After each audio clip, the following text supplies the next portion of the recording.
আমি যখন ঘুমের মধ্যে আধঘুম অবস্থায় শুয়েছিলাম, তখন হঠাৎ করে লক্ষ্য করলাম কেউ যেন আমার সাথে খারাপ কিছু করার চেষ্টা করছে।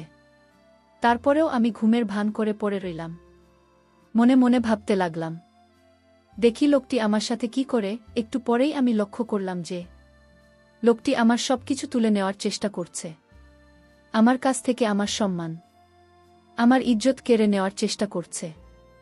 আমি ভয়ে হতভম্ব হয়ে গেলাম, কারণ আমার বয়স মাত্র 13 বছর। এছাড়াও রাতের অন্ধকারে আমার সাথে এরকম ধরনের অদ্ভুত আচরণ হচ্ছে। ভয়ে আমার ভিতরটা কেঁপে উঠছিল। যখন লোকটি আমার এখানে তারা একটু ছড়াবে, তখন আমি আর সহ্য করতে না পেরে আমি অনেক কষ্টে তাকে ধাক্কা দিয়ে ফেলে দিয়ে খুব তাড়াতাড়ি লাইটটা অন করি। তারপর লাইট অন করে আমি যা দেখতে পেলাম তাতে আমার প্রায় পায়ের নিচ থেকে মাটি সরে যাওয়ার মতো অবস্থা হলো। বন্ধুরা, গল্পটি অনেক ইন্টারেস্টিং। আশা করি তোমরা পুরো গল্পটি খুব মনোযোগ সহকারে শুনবে। তবে গল্পটি শুরু করার পূর্বে তোমাদের নিকট আমার বিশেষ অনুরোধ, তোমরা অবশ্যই আমার চ্যানেলটি সাবস্ক্রাইব করে আমাকে সাপোর্ট করবে। হ্যালো বন্ধুরা, আমি সুস্মিতা আক্তার সুমি, আমার ডাক নাম সুমি। আমার বাড়ি ফরিদপুর। আমার বর্তমান বয়স 22। আজকে আমি তোমাদেরকে যে গল্পটি বলবো, তখন আমার বয়স ছিল মাত্র 13। ঘটনাটি হয়েছিল বন্ধুরা আমার আপন মামার সাথে, যেখানে আমার মামাই আমার জীবনের সর্বপ্রথম এত বড় সর্বনাশ করেছিল। আমার মামার বাড়ি আমাদের বাড়ি থেকে প্রায় 10 কিলোমিটার দূরে ছিল। গত গ্রীষ্মের ছুটিতে আমি আমার মামার বাড়িতে বেড়াতে গিয়েছিলাম। 15 দিনের জন্য গ্রীষ্মের ছুটি পেয়েছিলাম। খুব মজা করার উদ্দেশ্যে আমি আমার মামার বাড়িতে গিয়েছিলাম। খুব আনন্দ হবে সেখানে, মনে মনে খুব উল্লসিত ছিলাম।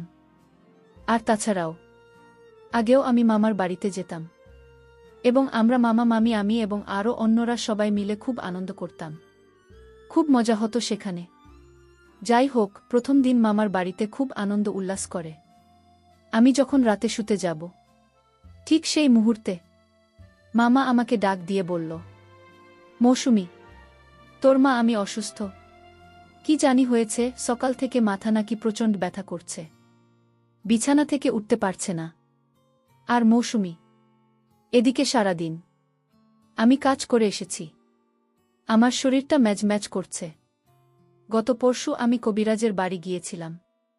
কবিরাজ আমাকে এই তেলটা দিয়ে বলল যে প্রতিদিন রাতে ঘুমানোর আগে এই তেলটা দিয়ে ঘুমাবেন। তবে তেলটি যাকে দিয়ে দেবেন তাকে বলবেন অবশ্যই তেলটি যেন প্রথম এসে নাক দিয়ে শুকে নেই। তারপর সে আপনার এখানে তেলটি দিয়ে যাতে খুব ভালোভাবে মালিশ করে দেন। মৌসুমী, গতকালকে আমি তোমার মামিকে দিয়ে এইভাবে তেলটা মালিশ করে নিয়েছিলাম, কিন্তু আজকে তো আর পারতেছি না। আজকে তোমার মা আমি খুবই অসুস্থ। এখন তুমি যদি কিছু মনে না করো, তাহলে দয়া করে আমার এখানে তেলটি দিয়ে একটু মালিশ করে দাও। পিছন দিকে তো আর আমি একা একা মালিশ করতে পারি না, তাই তোমার হেল্পও আমার খুবই প্রয়োজন। মামার মুখ থেকে এরকম ধরনের করুণ কথা শুনে আমি মামার এখানে এই তেল দিয়ে মালিশ করতে রাজি হয়ে গেলাম। কোনো দ্বিধা করলাম না, কারণ সে তো আমার আপন মামা। তারপর আমি মালিশ শুরু করতে যাব। যখন মালিশ শুরু করতে যাব, তখন মা বলল, মৌসুমী, সর্বপ্রথম তুমি এই তেলটাকে আগে শুকে নাও। তারপর 1-2 মিনিট পর কবিরাজ মশাই বলেছেন আমার শরীরে মালিশ করার জন্য। আমি মামার কথা অনুযায়ী তেল থাকে কিছুক্ষণ শুকলা। সুখের সাথে সাথে আমি অনুভব করলাম যেন আমার সমস্ত মাথা ঝাঁকি দিয়ে উঠেছে, সমস্ত শরীরটা ঝাঁকি দিয়েছে। কেমন জানি একটা ঝাঝালো ঝাঝালো ভাব আমার কাছে লাগল।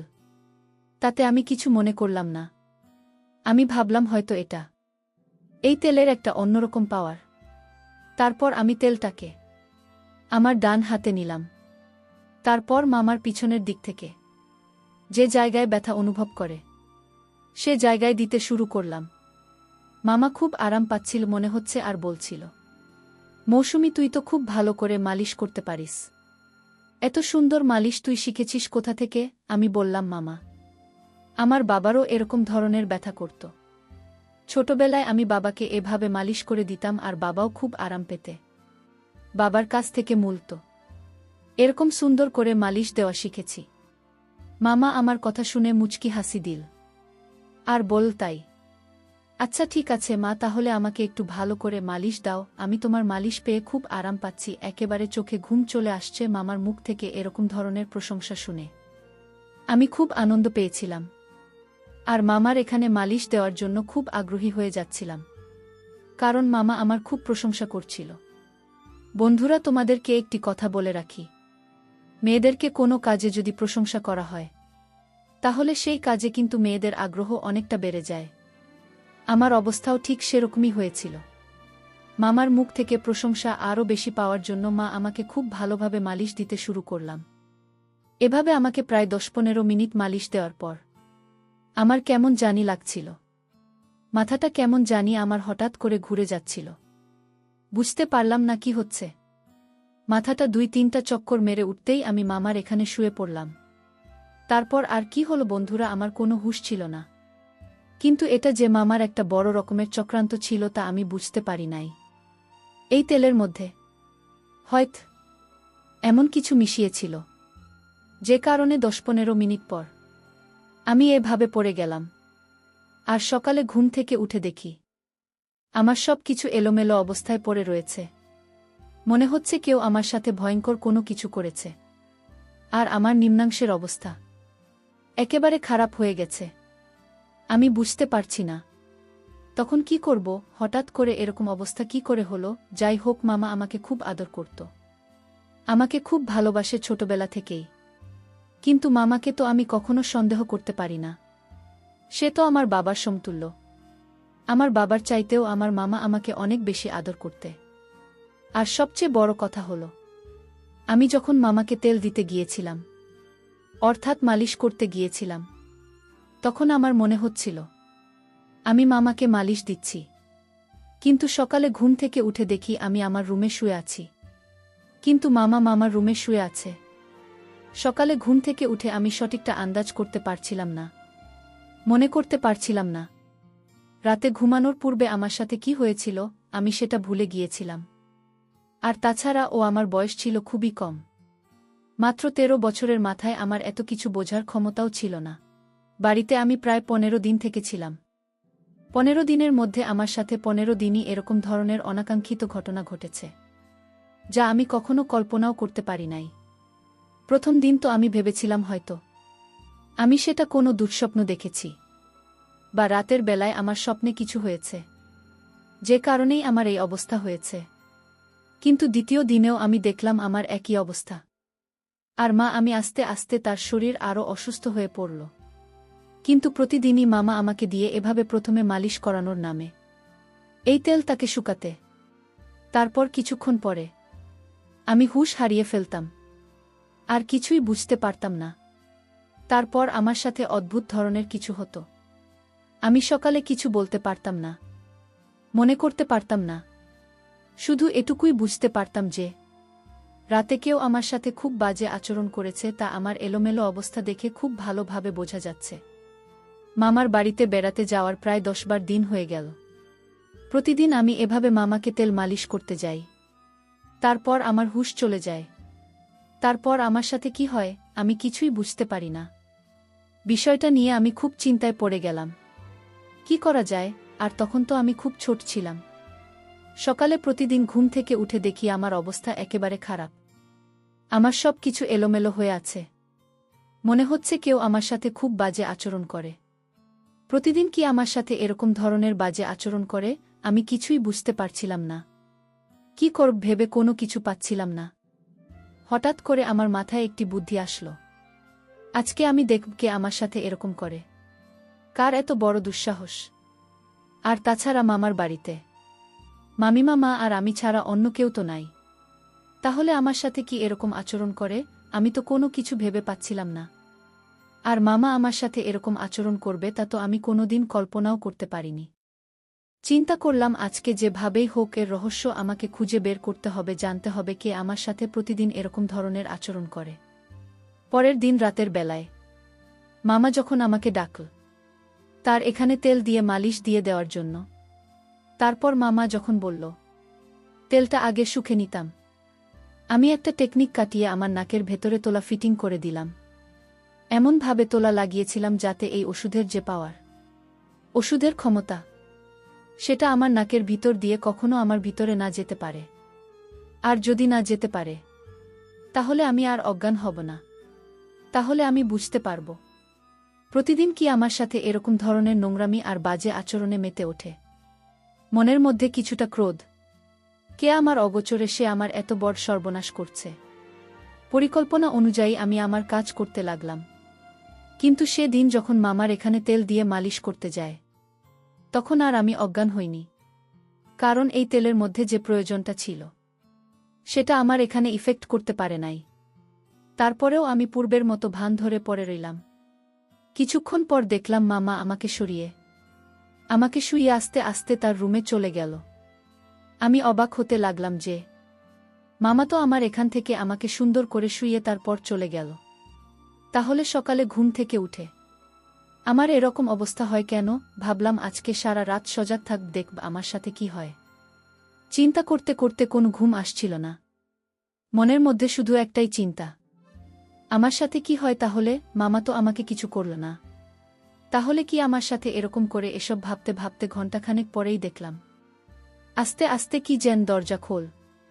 দরজা খুলে আমার কাছে আসল, আমার পাশে দাঁড়িয়ে আমার মুখের দিকে তাকিয়ে আমাকে 3টা ফু দিল।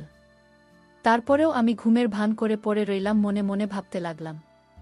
দেখি লোকটি আমার সাথে কি করে। একটু পরেই আমি লক্ষ্য করলাম যে লোকটি আমার সবকিছু তুলে নেওয়ার চেষ্টা করছে। আমার কাছ থেকে আমার সম্মান, আমার ইজ্জত কেড়ে নেওয়ার চেষ্টা করছে। আমি ভয়ে হতভম্ব হয়ে গেলাম, কারণ আমার বয়স মাত্র 13 বছর। এছাড়াও রাতের অন্ধকারে আমার সাথে এরকম ধরনের অদ্ভুত আচরণ হচ্ছে। ভয়ে আমার ভিতরটা কেঁপে উঠছিল। যখন লোকটি আমার এখানে তারা একটু ছড়াবে, তখন আমি আর সহ্য করতে না পেরে আমি অনেক কষ্টে তাকে ধাক্কা দিয়ে ফেলে দিয়ে খুব তাড়াতাড়ি লাইটটা অন করি। লাইটটা অন করার সাথে সাথে আমি যা দেখলাম, তাতে আমার 2 চোখ মুছে গেল। অর্থাৎ আমার নিজের মামাই আমার সামনে মাথাটা নিচু করে দাঁড়িয়ে রইল। আমি রাগে ক্রোধে আমাকে খুব তিরস্কার করতে শুরু করলাম, আর খুব দুঃখ প্রকাশ করলাম, আর বলতে লাগলাম, মামা তুমি আমার আপন মায়ের ভাই, অথচ তুমি আমার সাথে এই কাজটি করবে, তা আমি কল্পনাই করতে পারি না। এই বলে আমি খুব কাঁদতে লাগলাম। তারপর মা মাথাটা নিচু করে আমার এখান থেকে চলে আসলো।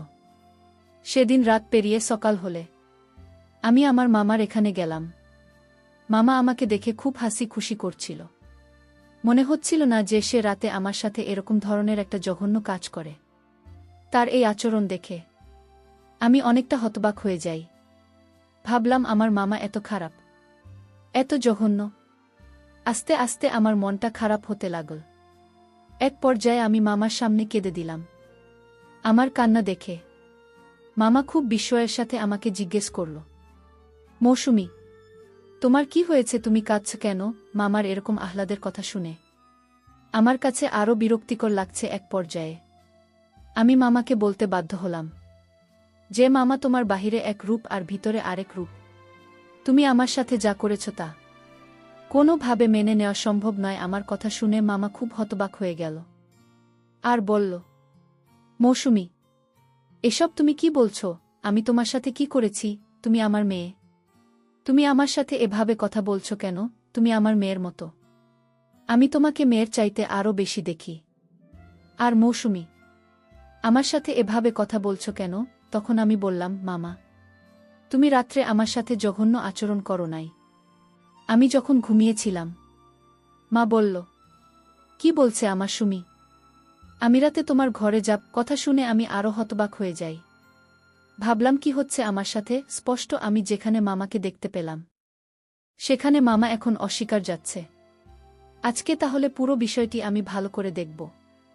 বরাবরের মতোই যখন রাত হলো, তখন ঠিক যখন আমার সাথে সেই রকম ধরনের ঘটনা ঘটতে যাবে, এই মুহূর্তে আমি আমার রুম থেকে বেরিয়ে গেলাম, গিয়ে অন্য কোথাও লুকিয়ে রইলাম। কিছুক্ষণ পর লক্ষ্য করে দেখলাম আমার মামাই আমার রুমে ঢুকছে।